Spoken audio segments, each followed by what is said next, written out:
স্বামী বিবেকানন্দের ভাষায় কেউ যদি কোনো কিছু পাওয়ার উপযুক্ত হয় তাহলে সে সেটা পাবেই। এখানে বিষয়টা হচ্ছে উপযুক্ত।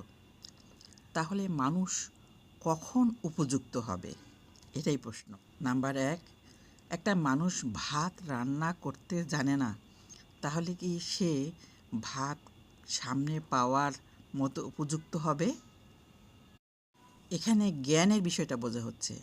আমি যদি কিছু পাইতে চাই তাহলে অবশ্যই আমাকে সেই বিষয়ে কনসিস্টেন্সি জ্ঞান অর্জন করতে হবে।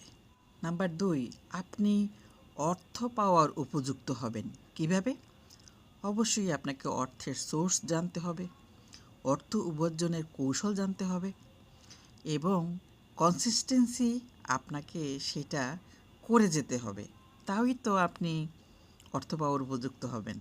আপনি কারো সম্মান এবং আত্মবিশ্বাসের উপযুক্ত কখন হবেন? যখন আপনি অন্যকে সম্মান পাওয়ার মতো, অন্যের কাছ থেকে সম্মান পাওয়ার মতো আপনার যোগ্যতা অর্জন হবে। তাহলে আপনাকে সেই ধরনের কাজগুলো করতে হবে।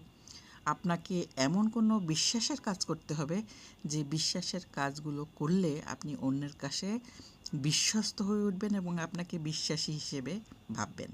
আমরা মনীষীদের কথা হরহামেশাই শুনি এবং দেখলে পরেই স্ক্রল করে চলে যাই, কিন্তু এর গভীরে কিন্তু আমরা অনুধাবন করি না। কারণ আমরা যদি বুঝতে চেষ্টা করি যে এই ভদ্রলোক এই কথাটা কেন বলল, এর পেছনে আসলে যৌক্তিকতা কী, তখনই কিন্তু আমরা আসল উপলব্ধি করতে পারি।